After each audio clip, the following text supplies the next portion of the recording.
Bismillahirrahmanirrahim. Assalamualaikum warahmatullahi wabarakatuh. Innal hamdalillah wassalatu wassalamu ala Rasulillah wa ala alihi wa ashabihi wa man walah.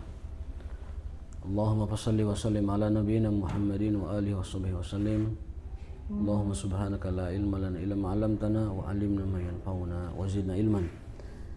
Bapak sekalian yang dimuliakan oleh Allah Subhanahu wa taala, hari ini kita akan melanjutkan kajian kita dalam kitab Zadul Ma'ad. Mudah-mudahan Zadul Ma'ad kita cepat selesai dan kita akan ganti kitab yang lain. Ada beberapa kitab yang cukup bagus ya, bisa kita pelajari nanti. Pertama-tama mari kita bersyukur kepada Allah Ta'ala atas nikmat hidayah, nikmat Islam, nikmat iman. Karena tidak semua orang Allah beri nikmat tersebut. Sungguh sangat disayangkan kalau kita tidak mensyukuri nikmat terbesar ini, nikmat iman. Ya. Ketika Allah membiarkan orang-orang tersesat, ketika Allah membiarkan orang-orang larut dalam kemusyrikan mereka, di dalam pengingkaran mereka, pembangkangan mereka, Allah pilih kita sebagai orang-orang yang mendapatkan hidayahnya, mendapatkan kebaikan darinya, dan tentunya ini adalah jalan keselamatan kita baik di dunia maupun di akhirat. Kita mesti bersyukur atas nikmat hidayah tersebut dan menjaganya dengan istiqomah. Rasulullah SAW dalam sebuah hadis bersabda, barang siapa yang bersyahadat asyhadu an la ilaha illallah wa asyhadu anna muhammadar rasulullah, kemudian sholat 5 waktu, puasa Ramadan, dan menunaikan zakat hartanya yang wajib, maka dia akan bersama para nabi, para siddiqin, para syuhada, para solehin. Dalam sebuah hadis riwayat Al-Juhani, Rasulullah SAW bersabda bahwa orang yang bersyahadat Islam, ya, kemudian menunaikan sholat yang 5 waktu, kemudian melakukan puasa Ramadan, kemudian menunaikan zakat wajibnya, faulaika ma'as-siddiqin wasyuhada was-sholihin, faulaika ma'an-nabiyyin was-siddiqin wasyuhada was-sholihin. Dia akan beserta para nabi, para siddiqin, para syuhada, dan para sholihin. Maka mudah-mudahan dengan kita menjaga sholat 5 waktu, menunaikan puasa Ramadan, menunaikan zakat yang sudah nyampe nisab, dan juga tentunya yang pertama adalah bersyahadat, Allah akan kumpulkan kita bersama dengan para nabi, para siddiqin, para syuhada, para solehin. Amin ya rabbal alamin. Kita selalu optimis dengan hal tersebut karena kita menjaga sholat dengan baik dan puasa Ramadan serta menunaikan zakat kita. Sebaliknya, orang yang tidak menjaga sholatnya, faulaika, maka mereka akan dikumpulkan ma'a Qarun wa Haman wa Fir'aun wa Ubay bin Khalaf. Dalam sebuah hadis Rasul bersabda, orang yang tidak menjaga sholatnya maka dia akan dihimpun kelak di akhirat bersama Fir'aun, Qarun, Haman, dan juga Ubay bin Khalaf. Kenapa? Karena mereka ini masing-masing orang yang tidak beribadah kepada Allah. Qarun, kekuasaannya menyibukkan dirinya dari beribadah kepada Allah. Kekayaannya maksudnya. Fir'aun, kekuasaannya melenakkan dia dari iman kepada Allah, dari ibadah kepada Allah. Qarun, hartanya melenakkan dia dari ibadah kepada Allah. Kemudian Haman, ya, Haman, keilmuan dan kecakapannya mengurus urusan negara melupakan dia dari Allah. Ubay bin Khalaf, perniagaan dan bisnisnya melalaikan dia dari ibadah kepada Allah. Maka Nabi bersabda mengingatkan bahwasanya orang yang tidak menjaga sholat 5 waktunya dengan baik, dia akan dikumpulkan bersama Fir'aun, Qarun, Haman, dan juga Ubay bin Khalaf. Dan kita berlindung kepada Allah jangan sampai dihimpun di akhirat nanti bersama si Fir'aun, si Qarun, si Haman, dan Ubay bin Khalaf. Kenapa Rasul sebutkan 4 orang ini? Kata Ibnu Qayyim dalam syarah hadis tersebut, karena masing-masing orang ini punya alasan sendiri-sendiri ketika mereka tidak beribadah kepada Allah. Yang satu karena kekuasaan, sibuk. Yang satu karena administrasi sibuk, itu si Haman. Yang satu karena kekayaan sibuk, yaitu si Qarun. Dan yang satu lagi Ubay bin Khalaf sibuk karena perniagaan dan bisnisnya, usahanya. Jadi Rasul mengingatkan itu supaya kita jaga sholat 5 waktu dengan baik. Nah, maksud menjaga adalah menunaikan pada waktunya, tidak mengakhirkan tanpa sebab. Tidak mengakhirkan tanpa sebab. Baik, itu mungkin hadis motivasi dari Rasulullah SAW agar kita selalu ada di dalam hal-hal yang pokok. Ya, tadi saya sampaikan hadisnya. Orang yang bersyahadat, lalu sholat 5 waktu, puasa Ramadan, zakat wajibnya ditunaikan, maka dia akan bersama ma'an nabiyyin, wasiddiqin, wasyuhada, wassolihin. Saya gemetar baca hadis itu tadi malam. Ibadah pokok. Barang siapa yang menjaga sholat 5 waktu, pertama syahadat, kita sudah syahadat semuanya. Yang kedua sholat 5 waktu. Yang ketiga puasa Ramadan. Yang keempat menunaikan zakat wajibnya. Haji tidak masuk karena itu khusus yang mampu. Maka yang melaksanakan 4 ibadah pokok ini, syahadat, sholat, zakat, dan saum Ramadan yang wajib, maka dia akan dikumpulkan bersama ma'an nabiyyin, wasiddiqin, wasyuhada, wassolihin. Mudah-mudahan kita semua yang istiqomah menjaga 4 ibadah pokok itu menjadi garansi dan jaminan bahwa kelak kita akan dikumpulkan bersama para nabi, para siddiqin, para syuhada, dan para sholihin. Mudah-mudahan ini jadi motivasi kita semakin menjaga lagi sholat kita yang 5 waktu. Amin ya rabbal alamin. Baik, hari ini kita akan lanjutkan kajian Zadul Ma'ad ya.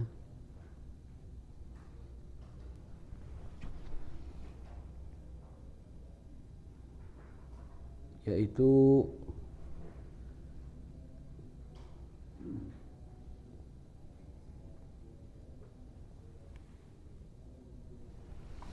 faslun fi mashtamalat alaihi hadhil gozatu minal ahkami wal fikhi.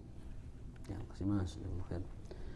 Bab tentang hal-hal yang berkenaan dengan gozat. Gozat itu peperangan-peperangan yang dilakukan oleh Rasulullah SAW, ya, terutama dalam bab fikih dan hukumnya. Apa saja yang berkenaan dengan hukum-hukum perang dan juga fikih-fikih di dalam peperangan. Mungkin tidak semua disebutkan, tetapi ada hal-hal yang penting yang perlu dijelaskan. Ya, secara umum fikih perang dalam Islam itu adabnya dia tidak boleh merusak dan tidak boleh membunuh orang yang tidak perlu. Tidak boleh, meskipun dia musuh bangkawarah, musuh yang sangat memusuhi, tetapi kalau dia masuk kategori orang yang dilarang untuk dibunuh, itu tidak boleh bunuh. Di antara adalah para pendeta, tokoh agama, ya, rahib, kemudian wanita, kemudian anak-anak, kemudian kakek-kakek, tidak boleh menebang pohonnya, tidak boleh merusak rumahnya, tidak boleh merusak tempat ibadahnya. Ya. Jadi tokoh agama, kakek-kakek, anak-anak, ibu-ibu, perempuan ya, kemudian tidak boleh juga merusak atau menghancurkan tanaman-tanamannya. Itu bagaimana Islam menerapkan hukum di dalam perang begitu bijaksana. Tidak seperti di dalam ajaran lain atau peradaban lain yang kalau menyerang suatu wilayah itu dihancurkan habis-habisan. Seperti Genghis Khan ketika menyerang Baghdad, itu 1 juta umat Islam dibantai. Sampai kaki kuda itu berlumuran darah saking banyaknya darah kaum muslimin. Kaki kuda pasukan Genghis Khan itu sampai semata kaki kuda itu berlumuran darah saking banyaknya. Kemudian pustakaan Baghdad dibakar, sebagiannya ditumpahkan buku-buku ke sungai Dajlah, hingga sungai Dajlah yang besar itu ditutup oleh buku dan kuda-kuda bisa melewat menyeberangi sungai dengan buku-buku itu. Manusia banyak yang dibantai, sampai dalam sejarah, dalam buku Wajah Dunia Islam disebutkan bau mayat yang dibakar oleh Genghis Khan di Baghdad itu sampai kecium ke Damaskus, saking banyaknya. Lihat peradaban lain kalau menyerang satu wilayah mereka membabi buta, kejam sekali. Beda dengan Islam. Ketika Islam menaklukkan wilayah, yang dia taklukkan adalah kezaliman penguasanya. bukan untuk menghancurkan atau membunuh. Sama sekali bukan misi Islam dalam perang itu membunuh, tetapi mengalahkan kezoliman yang menghalangi sampainya hidayah kepada masyarakat. Genghis Khan itu abad ke berapa? Setelah Abbasiyah itu abad ke-6, antara abad ke-7 ke-8. Karena Umayyah itu kan abad ke-1 ya, masuk ke abad ke-2 sampai abad ke-4, abad ke-abad Abbasiyah ya sekitar abad 7 atau 8. Genghis Khan. Itu pun karena pengkhianatan pemimpin muslim saat itu. Jadi dosa pemimpin muslim mesti ditanggung resikonya oleh seluruh umat Islam. Dia itu terikat perjanjian dengan Genghis Khan untuk Genghis Khan bisa masuk ke kota Baghdad dan dia sepakati. Dia minta syarat Genghis Khan dan pasukannya boleh masuk Baghdad dengan catatan keluarga khalifah akan diselamatkan. Gitu kan? Ternyata ketika Genghis Khan masuk Baghdad itu dia tidak taat dengan kesepakatan dan dibantailah itu keluarga khalifah, semuanya mati semua. Ada kejadian pendahuluannya. Genghis Khan itu pernah mengutus seorang utusan ke pemimpin muslim saat itu. Seorang gubernur di wilayah Baghdad, dekat Baghdad. Lalu utusan Genghis Khan itu malah dibunuh. Padahal aturannya utusan dari suatu kerajaan itu tidak boleh dibunuh. Ini pemimpin muslim namanya Alqamah, dia malah membunuh utusan Genghis Khan. Genghis Khan marah. Kenapa utusan saya dibunuh? Kan tidak boleh membunuh utusan. Aturan internasionalnya begitu. Jadi kesalahan orang ini berlanjut kepada Genghis Khan, akhirnya meminta kepada khalifah untuk masuk Baghdad. Khalifah menerima saja itu salahnya. Dan akhirnya terjadilah pembantaian habis-habisan yang membabi buta. Ya, harusnya khalifah menyerukan jihad melawan Tartar, harusnya begitu. Ya. Adapun kesalahan si Alqamah ketika membunuh utusan Genghis Khan, ya dihukum aja sesuai dengan kesalahannya, kan gitu harusnya. Yang membunuh dihukum dengan hukum yang berlaku, lalu khalifah memobilisasi untuk melawan dan tidak mengizinkan pasukan Tartar masuk ke Baghdad. Ini malah bersepakat untuk silahkan masuk ke Baghdad, tapi selamatkan keluarga kami. Ini dibantai semua oleh dia, menyelisihi perjanjiannya. Begitu. Itu kisahnya lengkap, ada dalam buku Wajah Dunia Islam. Lebih lengkap ceritanya. Ya. Baik, di antara hukum-hukum perang dan fikih di dalam Islam, karena kita ini kitab tarikh, ya, kitab sejarah ya, mau tidak mau kita akan mempelajari hal-hal seperti itu. Yang pertama, annal jihad yalzam bisyuru'i fihi hatta inna man labisa la'matahu wa syara'al fi asbabihi wa ta'ahaba lil khuruj laysa lahu an yarji anil khuruj hatta yuqatil aduwahu. Hukum pertama, bagi orang yang telah memakai baju perang, dia tidak boleh untuk mundur kembali. Dalam hadis Rasul bersabda, "Ma yanbaghi linabiyyin," tidak pantas bagi seorang nabi, idza labisa la'matahu, saat telah mengenakan baju perangnya, an yadha'aha, meletakkannya kembali, menanggalkannya kembali, hatta yahkumallahu bainahu, hingga Allah memutuskan urusan antara dia dengan musuhnya. Jadi pantang bagi seorang muslim, pantang bagi seorang nabi terutama ketika telah memakai baju perang, melepaskannya kembali sampai bertemu musuh dan Allah tentukan urusannya di sana, memenangkan atau mengalahkan. Itu adalah ketetapan Allah Subhanahu wa taala. Itu yang pertama, ya. Dan di dalam Islam tidak boleh orang beriman takut atau mundur atau kalah ketika berhadapan dengan musuh, terutama orang kafir. Awalnya itu 1:10. Jadi seorang mukmin tidak boleh mundur, tidak boleh takut, tidak boleh gentar, tidak boleh kalah melawan 10 orang kafir musuh. Awalnya demikian. Dalam Al-Quran ada itu. Jika ada 100 orang, maka dia harus mengalahkan 1000 orang. Jika dia 200 orang, harus mengalahkan 2000 orang. Artinya 1:10. Kalau ada musuh 10 orang, maka orang mukmin, orang Islam tidak boleh mundur dan takut melawan 10 orang itu. Itu skala pasukannya. Jadi berapa mereka? Misalkan 200.000, kita berapa? 40. Kalau 1:10 masih masuk, itu wajib melawan. Wajib melawan karena ayatnya begitu. 1 orang harus melawan 10 orang. 2 orang melawan 20 orang. Tetapi Allah akhirnya memberikan keringanan. Al-an alimallah anna fikum dha'fa. Allah mengetahui bahwasannya pada diri orang-orang beriman makin ke sini dha'fa, ada kelemahan. Fa khaffafa, maka Allah meringankan. Al-an khaffafallahu ankum wa alima anna fikum dha'fa. Akhirnya Allah turunkan skalanya. Dari 1 orang harus menghadapi 10 orang, diturunkan standarnya dari 1 cukup melawan 2 orang saja. Jika ada pasukan muslim 1 orang, jumlah kafir 2 kali lipat, tidak boleh mundur dan tidak boleh mengalah. Kenapa? Haram hukumnya. Kenapa tadi dalam ayatnya 1 orang wajib melawan 2 orang. Syukur-syukur musuhnya lebih sedikit atau musuhnya sepadan, sepantar, syukur-syukur. Tapi kalaupun musuh 2 kali lipat, maka tidak boleh orang beriman mundur dari barisan dan tidak boleh kalah dengan mereka. Maksudnya tidak boleh kalah itu tidak boleh mundur mentalnya, tidak boleh kalah mentalitasnya menghadapi mereka. Harus berani. 1 banding 2. Makanya di dalam peperangan-peperangan Islam, sumber kemenangan itu sama sekali bukan jumlah. Sama sekali bukan logistik. Seluruh peperangan Islam yang dialami oleh Rasulullah dan para sahabatnya semuanya dimenangkan dengan iman, dimenangkan dengan akidah, dimenangkan dengan sunnah seluruhnya. Umar ibn Khattab berkata, kita dimenangkan Allah bukan karena jumlah pasukan, bukan karena jumlah logistik, tapi kita dimenangkan Allah karena keimanan kita. Bahkan sampai ada kisahnya ketika umat Islam sulit mengalahkan musuhnya, lalu diperintahkan kepada pasukan, cari akar-akar, cari batang-batang pohon, bersiwaklah kalian. Karena rupanya kita kalah, sebabnya meninggalkan sunnah Rasul bersiwak. Bersiwaklah, akhirnya kaum muslimin sariwakan. Ketika bersiwak seperti ini, musuh melihat, umat Islam luar biasa, akar di daharan.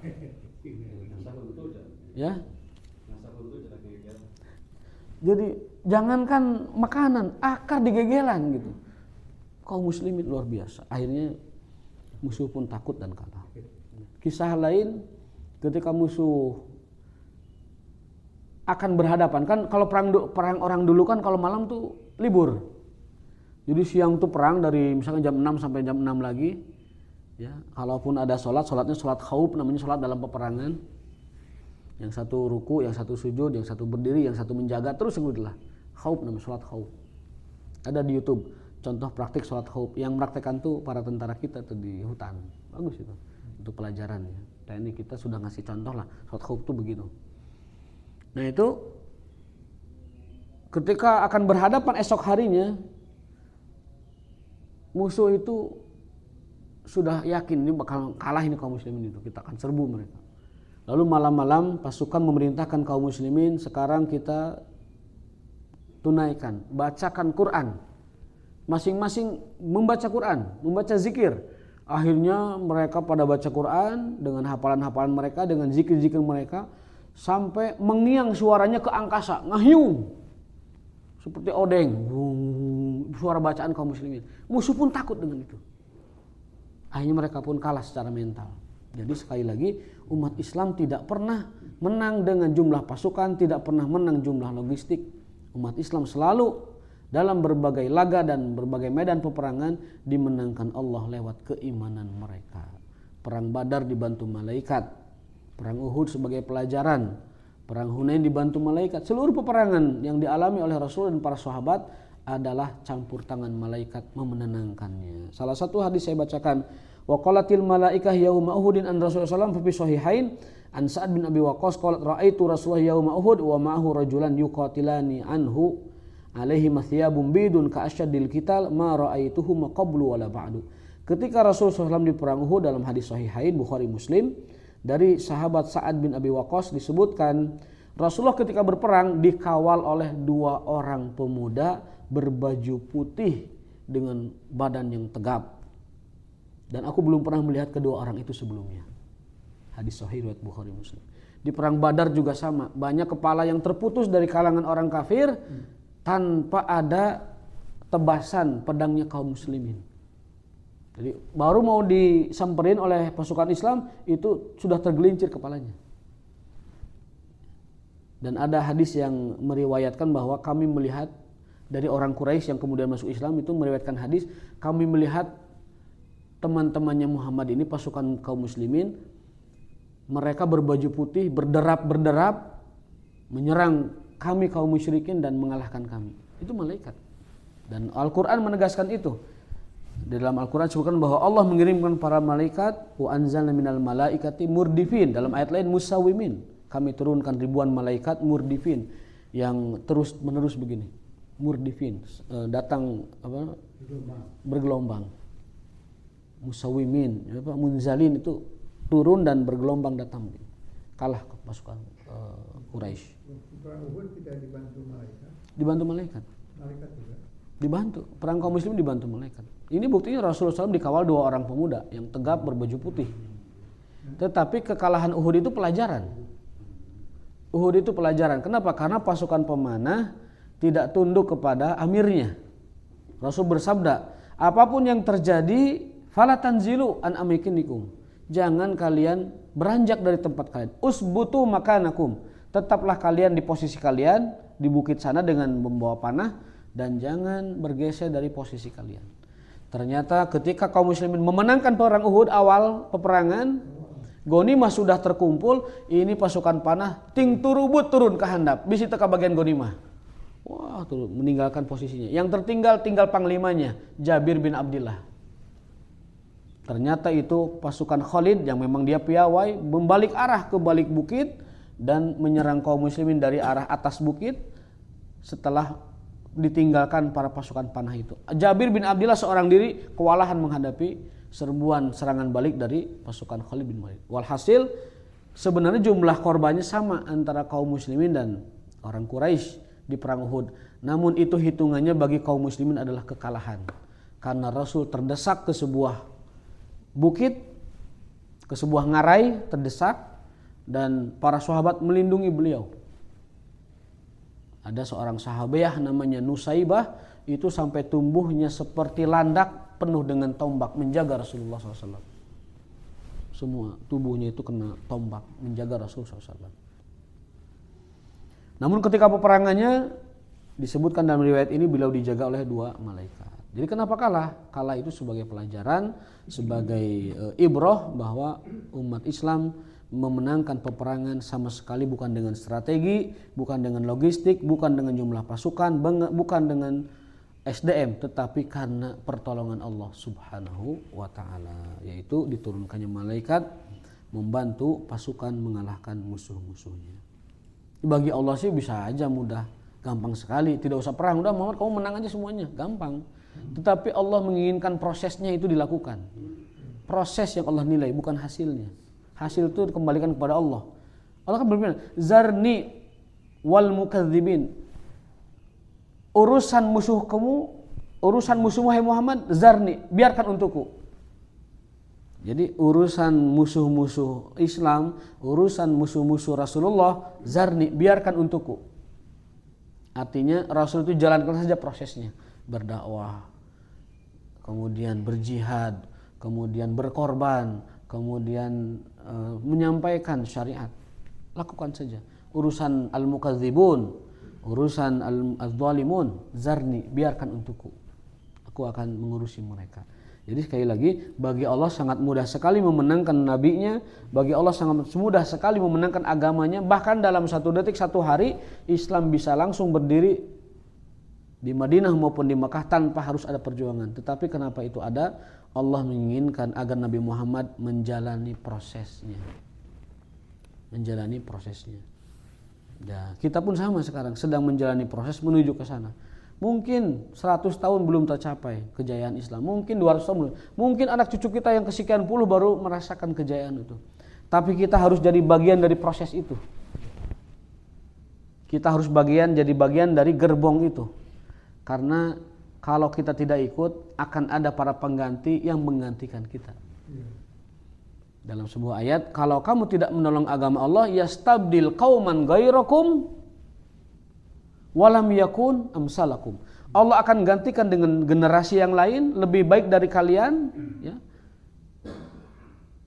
Dan mereka tidak seperti kalian. Wala yakunu amsalakum, tidak seperti kalian. Jadi agama ini, Islam ini akan terus menuju perjalanannya, menuju akhirnya, menuju kejayaannya dengan kita atau tanpa kita. Agama ini akan terus berjalan menuju ke puncak kejayaannya tanpa kita atau dengan kita. Cuman permasalahannya kalau kita tidak ikut di gerbong itu, maka kita termasuk orang yang merugi. Kita termasuk orang yang merugi. Jangan sampai kafilah dakwah ini, kafilah agama ini terus berjalan, namun kita tidak ada di dalamnya. Sangat merugi sekali. Andai pun kita enggan, andai pun kita tidak melibatkan diri, andai pun kita tidak ikut berdakwah menyampaikan agama Islam, akan ada orang banyak menunaikan dakwah ini. Mereka lebih baik dari kalian dan tidak seperti kalian. Coba dikitukan sama Allah. Apa kita nggak rugi dengan begitu? Ya. Kita harus merasa rugi kalau Allah mengatakan ada loh yang lebih baik dari kalian dan mereka mau memikul dakwah ini. Kalian tersingkirkan karena tidak mengambil peran di dalam dakwah agama ini. Itu pelajaran pertama, bahwa bagi seorang rasul atau orang beriman, pantang hukumnya apabila telah mengenakan baju perang menanggalkannya kembali. Tidak boleh, ya. Harus maju, terus maju orang, ya. Nomor 2, annahu la yajib 'alal muslimin idza taraqahum aduwwuhum fi diyarihim al-khuruj ilaihi bal yajuzu lahum an yalzamu diyarahum wa yuqatiluhum fiha. Ketika musuh datang ada dua pilihan. Menghadapi mereka di luar wilayah atau membiarkan mereka masuk ke wilayah kita lalu menghancurkannya.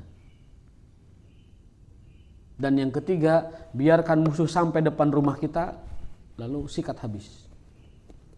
Jadi siapapun yang sudah masuk rumah kita, masuk pekarangan kita, wajib hukumnya ahli bait atau sahibul bait menjaga diri, kehormatan, darah, harta, keluarga dan apapun yang ada di rumah itu. Tapi kalau mau mengalah dan mempersilahkan orang lain mengambilnya, itu meskipun dibolehkan karena itu darurat, tetapi itu adalah kehinaan. Rasul bersabda, man mata duna malih fahuwa syahid. Barang siapa yang mati membela hartanya, dia syahid. Waman mata duna irdihi, barang siapa yang mati membela kehormatannya, anak istrinya, keluarga, dia syahid. Waman mata duna malihi wa irdihi fa syahid. Termasuk kehormatan itu tanah air. Jadi barang siapa yang mati membela tanah airnya, membela rumahnya, membela propertinya, harta bendanya, membela keluarga dan anak-anaknya, kehormatannya, dia syahid fisabilillah. Jadi ketika musuh datang, baik musuh berkelompok atau musuh sendiri-sendiri masuk ke rumah kita, bisa kita hadapi di luar tempat, bisa kita hadapi di rumah kita. Menyongsong atau menghancurkan ketika mereka masuk. Itu nomor 2. Yang ketiga, jawaju sulukil imam bil askar fi ba'di amlaki ra'iyatihi. Dibolehkan untuk seorang imam itu ketika di askar atau di barak, ya, di markas begitu, itu fi ba'di amlaki ra'iyatihi, memeriksa tentu memastikan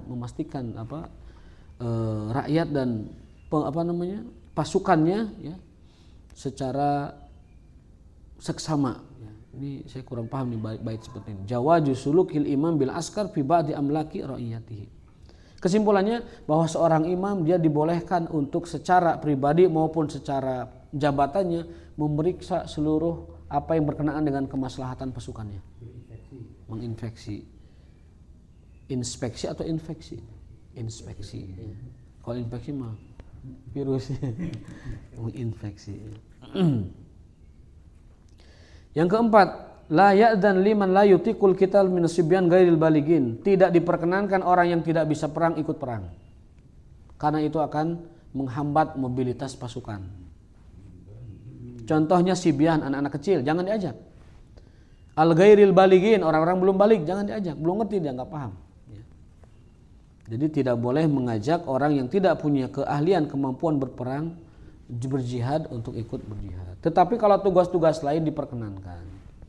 Misalkan buat merban orang yang luka, buat makanan, logistik, mengeritkan bawang misalkan, itu mah bisa yang gitu. Ya. Atau menyiapkan ci enteh, ci kopi buat para mujahid, Nyuh kopi we lah, itu tidak apa-apa kalau itu. Tapi untuk berperang tidak boleh melibatkan orang yang sekiranya dapat merugikan kaum muslimin di peperangan.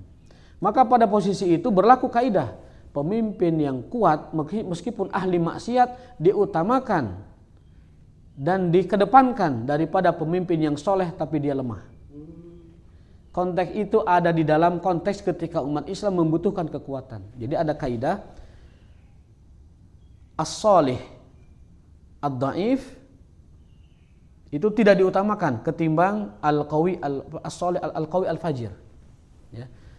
Al-qawi al-fajir, orang kuat meskipun dia fajir, pendosa, fasik, diutamakan dan dikedepankan untuk memimpin umat Islam ketimbang orang soleh yang lemah. Sekali lagi, orang kuat pendosa lebih utama daripada orang soleh yang lemah.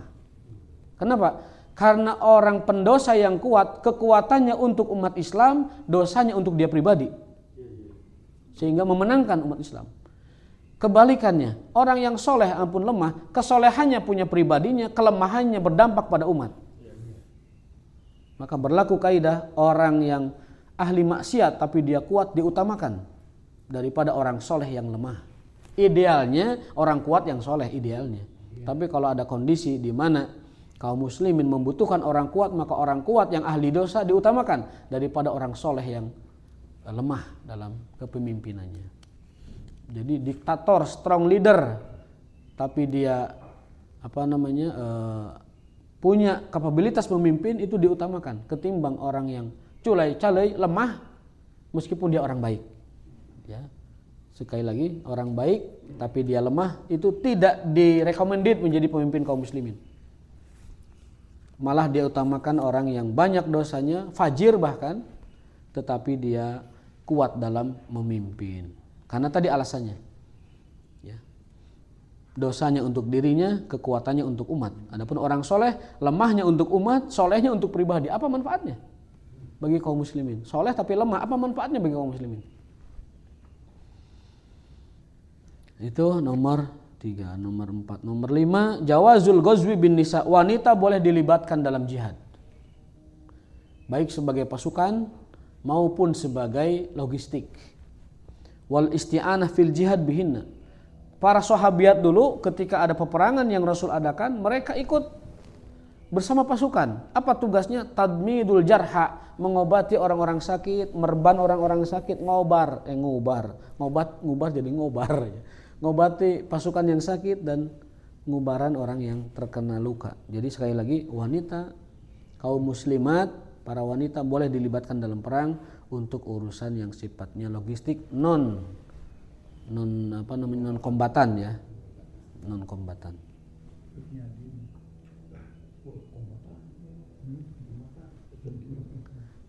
Dulu pernah ada peperangan melawan Romawi di daerah Damaskus ya. Saya baca kitab dalam silsilah itu begini. Kaum muslimin itu terdesak oleh Romawi. Tiba-tiba ada seorang kesatria dengan menutup wajah, pakai kuda, mengalahkan itu pasukan elitnya Romawi itu. Sampai kocar-kacir, dibuat sibuk. Akhirnya kaum muslimin punya kesempatan menyerang balik. Nah, setelah peperangan selesai, si wanita ini dipanggil oleh komandan kaum muslimin. Itu namanya dalam bahasa Arab itu disebut dengan al-batalul mulassam, pejuang bertopeng. Gitu. Rider ya. Pas ditanya, siapa engkau? Bisa membuat kocar-kacir barisan elit kaum Romawi yang hampir kami pun kewalahan. Nah, dia minta janji kepada pemimpin kaum muslimin itu, pasukan. Jika aku beritahu, aku minta syarat kamu tidak memberitahu siapapun. Karena engkau pemimpinnya, engkau berhak mengetahui saya. Tapi saya minta jangan kasih tahu siapapun. Pas dibuka, ternyata seorang wanita. Pakai topeng, wanita. Pergi ke medan perang, masuk ke barisan tengah, merangsek, dan membabat itu pasukan Romawi. Sampai sekarang itu wanita belum dikenal identitasnya. Pami ayama di WA aku abdi.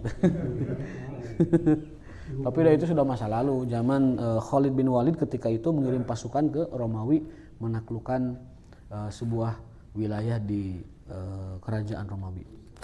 Nah. Itu namanya al-batolul mulasam. Silakan cek di Google itu. Batol mulasam namanya. Yang tidak disebut namanya sampai sekarang. Jadi ya, mangga. Bismillah.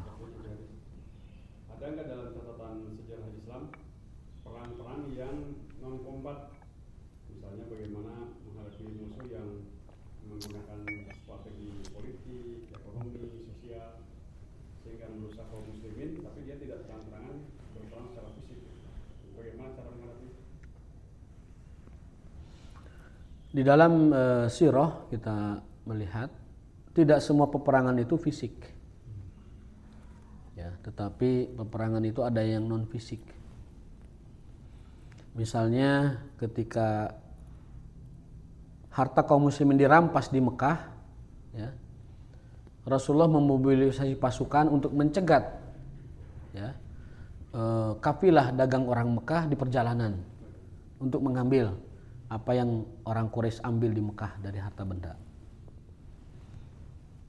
Yang kedua, Hudaybiyah contohnya. Hudaybiyah itu ada yang mengatakan itu adalah kehitung perjanjian damai, ada yang mengatakan itu perjanjian perang. Rasul di situ tidak ada peperangan, tetapi ada deal politik di situ. Kedua belah pihak menghentikan peperangan selama 10 tahun.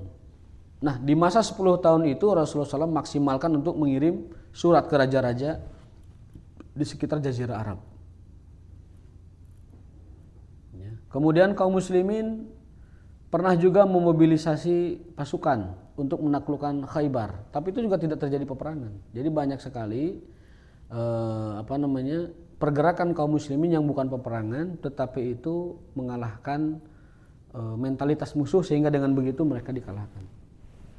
Ya, detailnya mungkin nanti kita buka lagi lembaran-lembaran sirah Rasulullah SAW. Apakah ada langkah-langkah politik Rasulullah untuk itu. Tapi yang paling jelas mah bagaimana Rasul mengirim surat-surat dakwah beliau ke seluruh raja yang ada di saat itu. Beliau kirim surat ke Romawi. Sampai Raja Romawi itu mencari orang Arab. Mana orang Arab yang ada di Damaskus, suruh sini. Abu Sufyan lagi dagang di sana, dipanggil. Kan itu ada dialognya kan. Antara Heraklius, Raja Romawi dengan Abu Sufyan. Terjadi hiwar di situ. Di sini juga dibacakan lagi hiwarnya. Panjang cerita, itu sudah pernah kita jelaskan. Kemudian ke Raja Persia. Namun Raja Persia itu merobek surat Rasulullah sampai Rasul berdoa, "Mazzaqallahu mulkah", semoga Allah menghancurkan kerajaan Persia. Dan sampai sekarang kerajaan Persia tidak lagi jejaknya, tidak ada lagi bekas-bekasnya, karena kualat dengan doanya Nabi SAW. Kalau Romawi tidak menyobek, dia bahkan ingin tahu, panggil orang Arab terjemahkan ini apa artinya. Terjadi hiwar di antara mereka, sehingga bangsa Romawi akhirnya memeluk Islam setelah proses di masa Umar bin Khattab dan sebelumnya Abu Bakar Siddiq. Namun kerajaan Persia karena dia merobek surat Nabi, akhirnya kerajaannya pun hancur lebur sebagaimana doanya Nabi alaihi salatu wassalam. Itu adalah misi diplomatik Rasulullah SAW menyebarkan agama Islam, mengirimkan surat-surat, mengirimkan delegasi dan lain-lain sebagainya. Kemudian suaka itu juga ada dalam sejarah Islam. Memberi suaka kepada kabilah ini, memberi suaka kepada kabilah ini, bersekutu dengan kabilah ini, menghadapi kabilah lain, mengadakan fakta, mengadakan traktat dan segala macam itu Rasul lakukan. Jadi proses beliau mendirikan sebuah negara Madinah itu bukan hanya melalui jalur militer, tetapi jalur diplomatik, jalur politik dan lain sebagainya. Dan yang paling penting adalah memastikan warga negaranya di Madinah terdidik dengan baik secara politik dan secara agama. Kalau cerita-cerita ini ada apa? Cerita-cerita londo ireng lah kalau kita pengkhianat. Ada kaum munafik kan itu.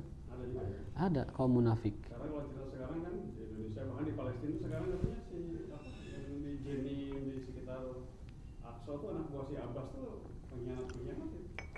Di Madinah itu ada sekelompok orang-orang munafik. Kalau bertemu Nabi, mereka mengatakan kami bersama kalian. Tapi di belakang Nabi mengatakan kepada orang-orang musuh Nabi, nahnu ma'akum, kami berserta kalian. Adapun keakraban kami, kehangatan kami dengan si Muhammad itu mustahziun. Apa mustahziun? Lah eta mah heureuyan wae lah eta. Jadi ada orang-orang yang loyal kepada musuh tetapi baik kepada kaum muslimin.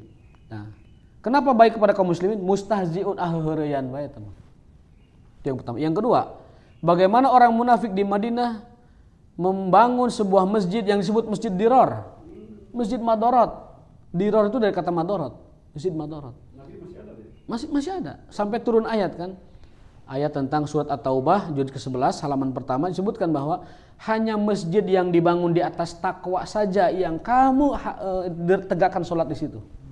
Allah merintahkan kepada Muhammad, la masjidun ussisa ala taqwa ahaku antakuma fi, hanya masjid yang dibangun di atas takwa, di atas iman, di atas kebaikan, di atas maslahat yang kamu berhak sholat di dalamnya. Berarti ada masjid yang kita tidak boleh sholat di dalamnya, nggak boleh sholat di dalamnya. Kenapa? Masjidun ussisa ala gairi taqwa, itu namanya masjid yang dibangun bukan di atas ketakwaan. Masjid Dirar diantaranya masjid yang dibangun untuk nongkrong kaum munafikin, menyusun rencana dan membicarakan, menggunjing Rasulullah SAW. Masjid yang begitu mestinya diserbu, diluluh lantakan. Kalau ada masjid seperti itu, dihancurkan, diluluh lantakan. Hancurkan itu. Karena masjid membawa madarat bagi kaum muslimin. Karena Ahok membangun masjid, katanya di apa tuh di sama Di balai kota. Kalau saya melihatnya tidak, karena apa ya? Itu pasti pakai APBN kan. Iya. Ada laporan tanggung jawabannya, itu diawasi oleh BPK segala. Saya kira itu masjid beneran. Cuman kebetulan yang menjabatnya saat itu non muslim gitu. Saya kira kalau Masjid Dirar itu memang masjid yang dibangun untuk memusuhi pemerintahan yang sah. Saat itu Rasulullah dibangun masjid di pinggir Madinah, kalau nggak salah ke arah Abwa ya, kalau nggak salah itu ada Masjid Dirar di sana. Berkumpul di situ untuk merongrong, membicarakan, menggunjingkan Rasul sallallahu alaihi wasallam. Ya. Maka masjid seperti ini jangan sholat di situ. Ya. Yang ahaku antakumapi, yang mesti ditegakkan sholat di dalamnya itu hanya masjid yang dibangun di atas takwa. Ada kejadian di zaman Khalifah Abul Abbas As-Saffah, Abbasiyah pertama, ada gubernur di Mesir, bukan di Mesir, di Anbar, di Irak, kota Anbar, dekat Mosul, dekat Baghdad sana, membangun masjid di atas tanah gusuran orang Yahudi. Jadi ada orang Yahudi, tanahnya digusur, tidak dibayarkan ganti ruginya secara tepat, secara adil. Dibangun masjid. Orang Yahudi ini protes kepada Abul Abbas As-Saffah, seorang khalifah, sang khalifah. Apa jawaban khalifah? Beliau menulis ayat yang tadi saya bacakan. La masjidun usisa ala taqwa khairun antakum fi. Masjid yang dibangun di atas takwa saja yang boleh ditegakkan sholat. Adapun masjid yang dibangun di atas tidak takwa, maka harus dihancurkan. Nah, itu masjid dibangun di atas tanah gusuran yang tidak adil.